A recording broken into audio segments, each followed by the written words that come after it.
No era Iseo, perquè és la otra, el no de les niñas, fent una versió de La Llorona que podreu sentir a la otra demà a les 8 aquí al Festival Esperanza al Prat de Llobregat. Després us faré un recordatori i selecció de les millors coses que passen avui i durant aquest cap de setmana. Però bueno, continuem amb la xerradeta entre col·legues, perquè tinc aquí el Guillem Simó, cantant conegut com a Adala, i l'Alguer Miquel, excantant de Charango, soci del festival i coordinador del Festi també, i l'Espai Esperanza, i fundador de l'ONG Casa Terra, i la Fabiola Ledesma. Ho he dit bé? A la Fabiola? Perdona. L'hauríem de tenir aquí? Ai, la Fabiola, és veritat que no ha pogut venir. He dit bé els vostres càrrecs? Sí, i tant. Sí. Bueno, sí, superbé. Fem el que podem. Vull dir, al final, la coletilla hauria de ser... Fem que fa el que pot. Mira, justament volia parlar d'això i obrir ja una mica el meló, que potser és el temazo, que és... Entrem forts a la conversa i és... Jo, per exemple, com a artista que no estic vinculada a cap associació, a cap ONG de manera activa o de manera com molt continuada, creieu que tota la música o tot l'art hauria d'estar polititzat? És a dir, tothom hauria de polititzar la seva obra? O és una decisió totalment personal i... Mira, jo penso que la politització de l'art és algo que no depèn només de l'artista. És a dir, l'artista hi pot posar certes voluntats polítiques, no? Certes voluntats de transformació, de reflexió, el que sigui, però al final una cançó sense masses intencions també pot ser polititzada, no? Perquè al final el que ho polititza és a la que entra en un context social, no? Aquesta cançó, a la que acaba sent un himne, no? Jo me'n recordo que la cançó de Son mis amigos, per exemple, que mai li havia vist una capa política, en una d'aquestes manifestacions, quan estava cremant Barcelona i tal, no? Es veia un vídeo resum amb aquesta cançó i de cop tota la lletra agafava una altra perspectiva, no? I una mica jo crec que va per aquí, no? Que a vegades tu intentes des de la teva llibreta, no? Intentar transmetre alguna cosa, però al final no, fins que l'altre no s'ho fa seu no hi ha política, no? Al final... Sí, jo comparteixo el que diu el Guillem, però també penso que qualsevol acció és política i no és tant el que fem o el que diem, perquè al final, des d'un escenari, no sé, a l'hora de composar una cançó, i ara parlo d'alguna que jo ja no faig, però a l'hora de composar una cançó pots parlar de qualsevol cosa. El tema és des d'on, no? Des d'on ho fem, i això sí que penso que és un aprenentatge de responsabilitat. La gent que puja als escenaris i que té grans altaveus, crec que sí que s'hauria de plantejar què és el que genera aquest altaveu. I no tant només des de que emets cap enllà, no? Pensant en el públic com si fos l'altre, sinó des d'on nosaltres composem i des d'on ens estructurem, no? Jo penso que a vegades veiem en projectes musicals que, per exemple, els llegim molt polititzats en les lletres, però després estructuralment no ho són, no? I en canvi hi ha altres projectes que potser no els hi llegim una intenció política en el discurs, però que llavors et comences a mirar i dius, hòstia, aquesta gent, per exemple, són una cooperativa, que per tant és una empresa horitzontal i democràtica, treballen des de l'economia social i solidària, la seva música genera drets per tantes organitzacions, no? Hi ha moltes maneres de fer-ho i jo crec que sí que és de responsabilitat de totes, si més no fer-nos aquesta pregunta, i crec que també estaria bé que els mitjans la solessin fer, no? Al servei de què o de qui, allò que... les nostres vides, i no només la gent del món de la música, la gent que ven fruita, quina fruita venem, la gent que ven roba, quina roba venem, i evidentment, qui el compra, quina roba comprem. De fet, tenia una cançó aquí del Guillem pensada per punxar-la després, que es diu Amor, lluita i família, i volia preguntar-vos quin paper té l'amor en les vostres reivindicacions o en les vostres lluites? Bueno, jo crec que l'amor, seguint una mica el que deia l'Alguer, no? Des d'on ho fas, no? I jo crec que qualsevol lluita, si no té uns grams d'amor a la recepta, és totalment vàlida, és totalment necessària també, però pot pecar de ser poc transformadora, no? A vegades quan et planteges, hòstia, em vull, no? També com el que estàveu parlant just abans, no? Ostres, em vull organitzar, vull començar a participar, no?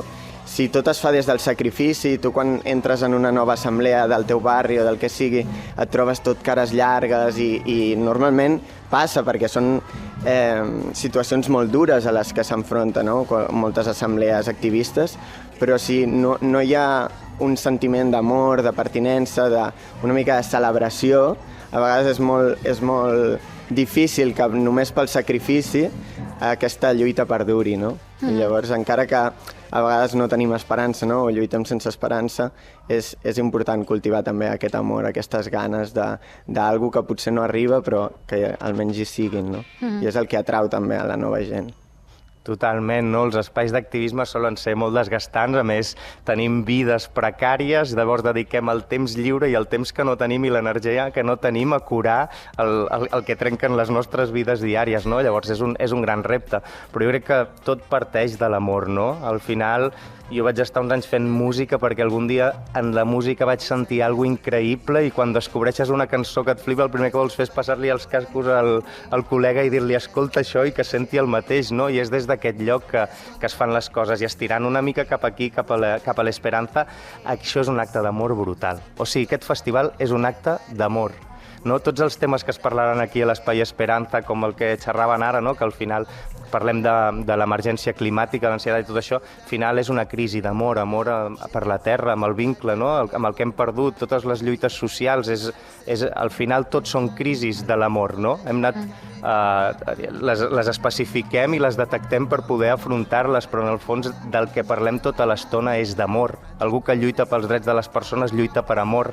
Algú que fa música perquè un altre senti bellesa ho fa per amor, no? Jo crec que és el gran principi de tot. Doncs vaig a fer una cosa que és polititzar 100% la vostra música. Guillem, amb tot el teu permís, anem a fer servir Amor, lluita i família com a himne d'avui, que és un dia que estem parlant d'emergència, de dolor, de necessitat de canvi, però també estem parlant moltíssim d'amor. Així que us deixo amb Adala, Amor, lluita i família i continuem amb la conversa. Doncs continuem amb l'Alguer i el Guillem. Volia parlar, hem parlat una mica com de temes polítics, potser més a nivell d'activisme, d'organitzar-se i tal. Havia de ser aquí la Fabiola per poder parlar també en perspectiva de gènere. Sí. Però bueno, també m'interessava saber com abordeu vosaltres el tema del gènere des de la postura de ser homes, és a dir, com militeu sense, de la mateixa manera que ens pot passar amb lluites, per exemple, interracials, on poseu el límit per no apropiar-se d'un discurs que no és el vostre i intentar fer costat a les companyes que potser necessiten aquesta dosi d'amor que deia el Guillem? Sí.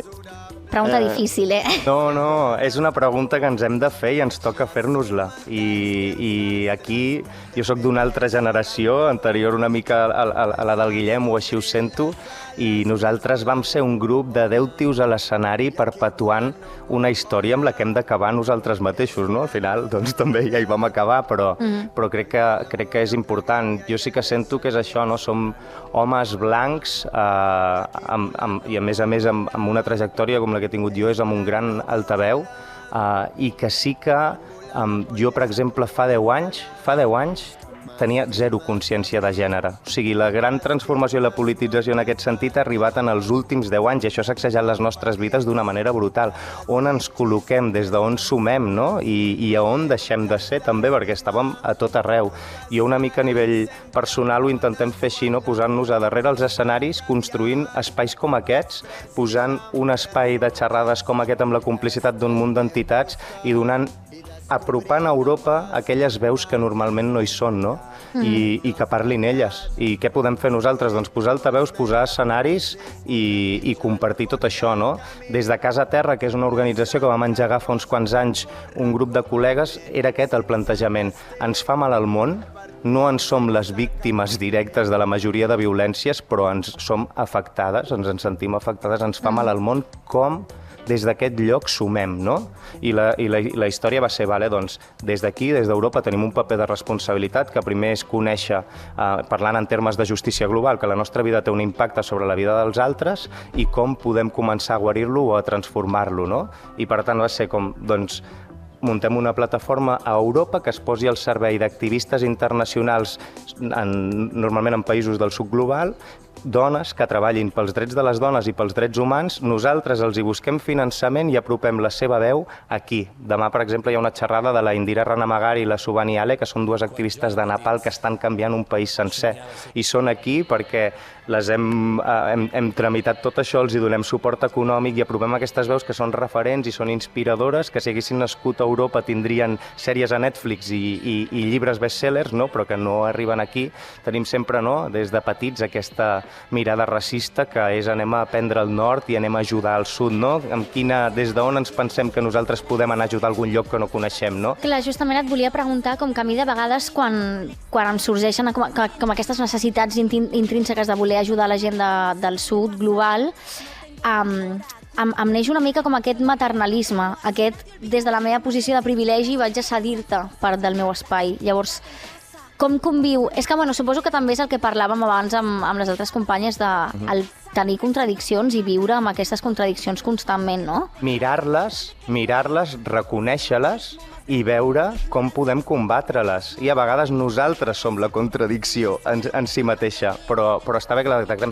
Jo crec que tenim una responsabilitat brutal. El nostre dia a dia impacta de manera devastadora sobre la vida de persones que viuen a tot el planeta, no? Per exemple, parlant justament de Casa Terra o de moltes de les coses que passaran aquí, és com posem altaveu a, per exemple, unes activistes de Nepal o treballem per una organització de dones de República Democràtica del Congo que treballen, sobretot, per exemple, formant en gènere els barris obrers de les ciutats mineres que extreuen i que viuen el dolor de l'extracció dels minerals amb el que nosaltres cobrirem aquest festival, no? O sigui, jo crec que és molt important prendre consciència que tot el nostre impacte internacional comença en el dia a dia. Hem vingut aquí amb un cotxe posant-li petroli que porta les metralletes del nostre país a davant de casa un altre.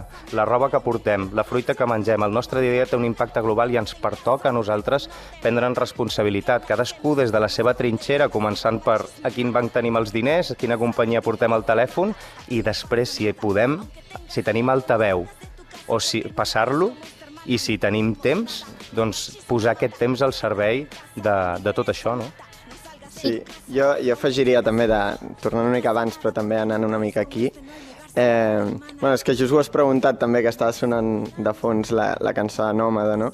Que és una cançó que precisament vaig fer amb la meva parella de llavors, que també seguim ara cultivant el mateix amor, no? I que va ser com una mica un mantra i que el vam decidir també escriure sense gènere, no? O sigui, fent-lo parlant de les persones, fent-lo d'una manera que després això ha tingut un efecte també que en els nostres concerts veiem gent, no?, cantant aquesta cançó de moltes formes diferents, no? O sigui, gent amb moltes identitats diferents, no?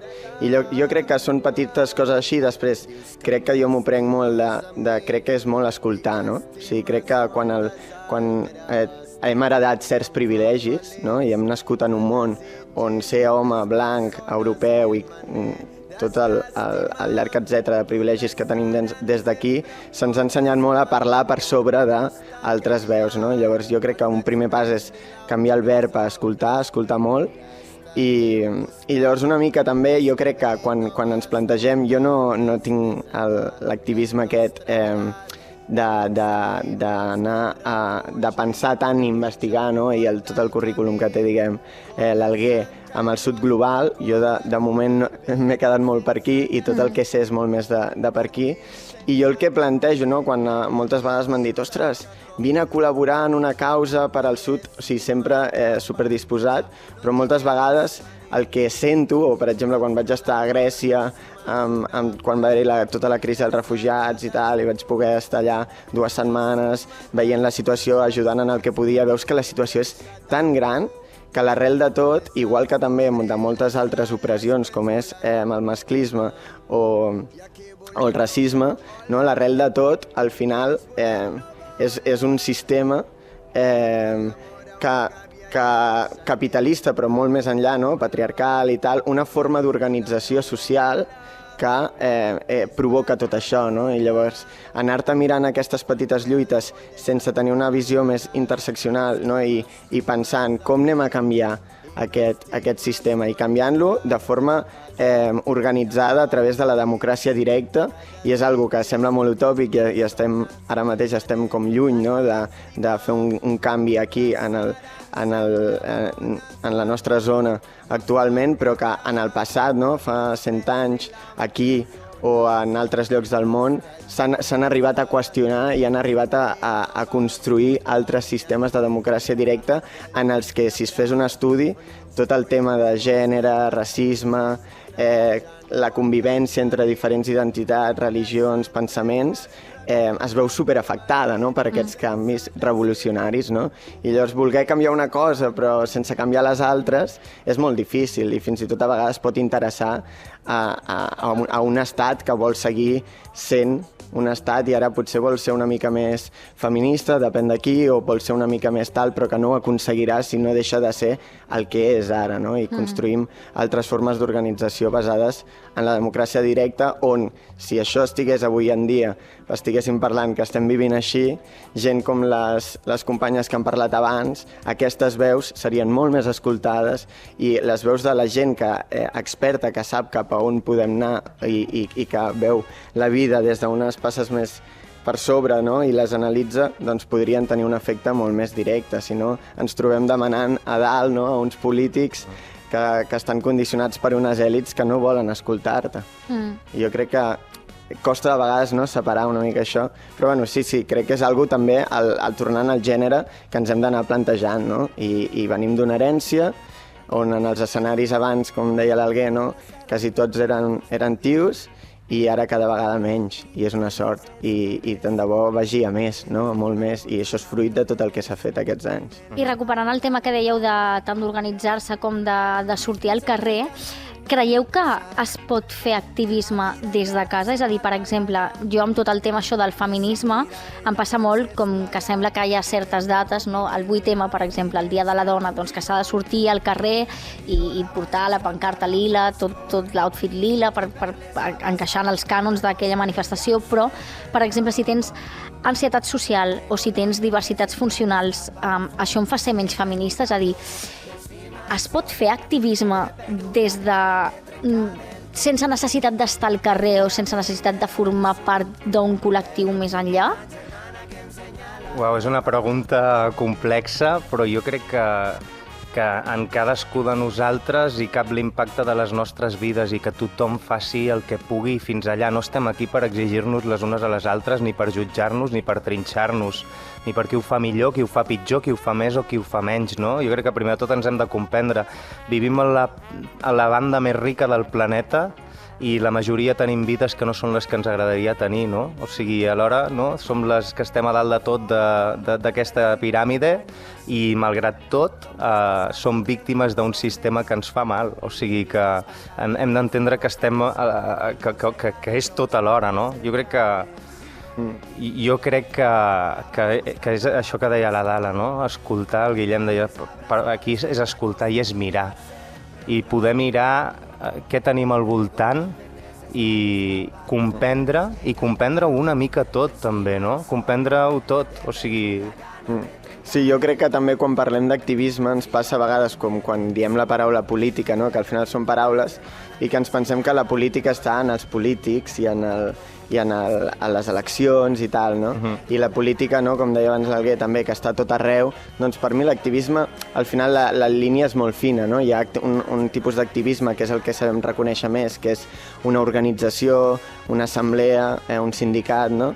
Però l'activisme crec que també es porta molt en la vida quotidiana i jo he vist activisme, o jo li dic activisme també, o per què no, o perquè és diferent, quan passa dins de casa, no?, i dins d'una família, i jo crec que és algo que també la nostra societat crec que és molt basada en el raonament, en la ciència, no? I no és que estigui malament això, però crec que hem perdut generació rere generació una misticitat que et fa pensar molt més no? O sigui, crec que molta gent que creu en Déu o en diferents déus o està més connectada a la mística, crec que lliga molt més el seu dia a dia i la seva vida quotidiana, la transforma molt més en activisme, és a dir, fa quan ningú el mira, no? En canvi, a vegades l'activisme, no?, és quan el més visible, i tu pots fer activisme, fas un superdiscurs aquí davant de tothom i després a casa, i és el que parlàvem abans de la coherència, no?, i les contradiccions, no? Jo crec que és molt sa viure-ho sempre, no? Quan estàs davant de molta gent, viure-ho així, però també viure la teva creença, no només les teves idees polítiques, perquè a vegades les teves idees polítiques no et serveixen a dins de casa, perquè són idees polítiques a gran escala, potser, però la part més del bé, també l'amor del que parlàvem i de tantes altres coses, no?, que ens porten a un món millor. I com deien també les companyes, la crisi climàtica està totalment condicionada per una crisi social. I la crisi social està dins de totes les cases i està dins de totes les persones i està en la relació que tenim la ment amb el cos, és la relació que tenim la humanitat i la terra, no? I llavors, com viure-ho molt, a mi m'ha anat molt bé, misticitzar-me, o no sé com es diu, però amb el temps, i fer-me la meva, vull dir, tampoc és que ni hagi llegit ni hagi participat a grans rituals de res, però anar-me trobant molt també en la soledat, també vivint aquests dilemes, no? I vivint i travessant tot això que ens preocupa quan ho veiem a gran escala, no? Clar, és curiós que parlis que tu has trobat com les teves veritats en moments en el que estaves sol, potser per després aplicar-ho quan t'organitzes, no? Però com que la veritat l'has de buscar potser cap a dins. Sí, o aplicar-ho quan estàs sol, perquè al final ens fiquem una pressió d'hem de canviar el món i a vegades, per exemple, a mi em sembla superlícit que algú sol o amb 10 persones més se'n vagi a viure de la forma més coherent, aïllada, sabent que potser es rendeix de canviar el món, però en la forma que viu és com ell entén la vida, i jo ho entenc, això. Després, a mi potser en moments em faltaria de dir, hòstia, però sacseix això, però a vegades ser un exemple, i un exemple replicable, no cal passar a la gran escala. Tu fas alguna petit, l'esperança és alguna petit, però el que ho fa gran l'esperança és que és un exemple perquè en altres localitats facin coses similars i ajuntin la música i la transformació social així. I això és el que fa més gran l'esperança i el fa més gran que macrofestivals, que potser hi va molta gent, o sigui, tot és molt a lo grande, són festivals amb molts escenaris i tal, però no tenen la grandesa de poder ser replicables, no? No sé. M'agrada això que escoltava del Guillem. Jo crec que l'espiritualitat ens connecta les unes amb les altres, amb la vida, és un reconeixement cap a tot això i ens redimensiona. I és un lloc d'amor des del que viure que guareix moltes coses i és molt interessant, i jo crec que sí, que hem crescut en una societat ultraracionalista que té una crisi d'espiritualitat important i que jo crec que hi ha una generació que està començant a parlar-ne, no? I que ens estem reconeguent en coses que potser fa uns anys hauríem dit, hosti, què és tot això, no? Que se'ns mou. I l'altra cosa que volia dir, no sé si crec que es pot fer activisme des de casa i també crec que es pot fer activisme des de llocs on no són aquest micròfon, per exemple. I ho volia dir perquè jo estic aquí explicant una mica com a representant o portaveu del que és aquest festival, però això és un munt de gent voluntària deixant-se els seus caps de setmana, els seus vespres, les seves nits, perquè creu que la cultura pot ser una altra cosa. I això, per això al principi deia que és un acte d'amor brutal, no? Per exemple, jo fa uns anys estava cantant en aquest escenari explicant la meva pel·li i ara estem fent de pont entre aquest espai de xerrades i tota la gent que hi ha, per exemple, darrere la Fede.cat, que són centenars d'organitzacions per la justícia global, no? I això és passar un altaveu, no? I ho explico a tall d'exemple, però aquí darrere hi ha un munt de gent meravellosa que està fent possible alguna cosa on està deixant-hi el seu temps i que el rèdit només és que un cop ha passat això, la gent ens assentem i diem, bueno, ha valgut la pena, algú ho havia de fer, no? Els festivals dels que parlava ara el Guillem, molts són empreses brutals, marques que tenen 10.000 interessos menys el de promoure la cultura darrere, que estan posats en les xarxes de totes les persones joves i que ho mouen tot, no? I necessitem aquests espais que dibuixin una cultura diferent, que sigui una resposta a això. Perquè és que si no ho buidem tot, i quan les coses estan buides sí que llavors estan a favor d'aquest sistema que no ens agrada de cap banda, no? I llavors necessitem plantejar respostes i no... És un intent, l'esperança és un intent, no acaba de ser res més que un intent, però és un intent necessari on algunes hi hem anat trobant una casa. Jo després de 12 anys de carrera musical havia trobat pocs llocs com aquest, i em sembla increïble, i per això hi seguim estant des d'alguna manera, no? I portem els nostres referents musicals com el Guillem i com tantes altres que passen per aquí. Sí, i jo no, ho dic molt breu perquè sé que anem curts de temps, però crec que també una forma d'explicar també el que és l'esperança o la transformació social, no? És com per mi la transformació social t'afecta quan es creuen dos camins, no? Un és el camí ràpid i l'altre és el camí lent, i el camí ràpid és aquell que ens trobem quan passa alguna cosa, no? Hi ha una notícia, hi ha un canvi, algú entra en crisi, molta gent surt al carrer, és supervisible, és també molt reivindicatiu, diguem, en contra d'algú, i després hi ha el camí lent, i el camí lent és el que es fa a poc, es va difonent, es va escampant a poc, i és el que a vegades sou 10 persones, a vegades sou 20, a vegades us trobeu amb no sé qui, i es va parlant, i aquest és el que genera les propostes, no? És el que genera els debats, el diàleg, el no sé què, perquè després quan es troba amb el camí ràpid és quan hi ha transformació social. El camí ràpid per si sol és cremar-ho tot i ja està, no? I el camí lent per si sol és massa petit, no? Moltes vegades és massa. I llavors nosaltres, bueno, cadascú des de la seva posició, jo crec que l'esperança és un exemple de camí lent, i és el camí lent que demà ens servirà per quan tot torni a petar, no? Doncs moltíssimes gràcies, nois, per aquesta estona de reflexió, de tenir incongruències, de tenir dubtes, de voler escoltar, també de voler aprendre, de generar aquests espais segurs on poder parlar d'aquestes coses. I si us sembla bé, ara que us tinc aquí, recordo algunes de les activitats d'aquestes jornades conscients i solidàries. Aquesta nit, a les 12:15, teniu concert de la Queralt Laoz, i a la 1:45 de la matinada teniu a la DJ Trapella.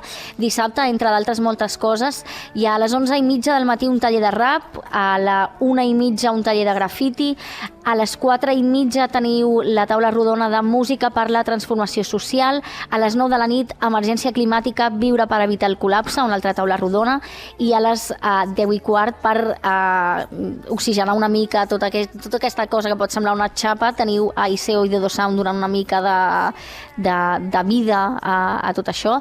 I diumenge, entre d'altres coses, a les 11:30 hi ha una xerrada de l'Escola Popular d'Economia Feminista, que és una cosa que a mi en concret m'interessa moltíssim. A la 1:15 teniu un taller de beatbox, i a les 5:30 de la tarda teniu un concert de la Mariona Escoda que tanca el festival. Tot i això podeu trobar tota la programació a les xarxes de l'Esperanza i bueno... Moltíssimes gràcies per tot, de veritat, nois. Res, oients, podeu recuperar tot el contingut i tot el programa tant al web com a l'app d'ICAT, també a les nostres xarxes socials, on som lesgates.icat. I res, us deixo amb la Mariona Escoda, que tanca el programa i també tancarà diumenge aquest festival. Bona nit, nosaltres som les gates d'ICAT.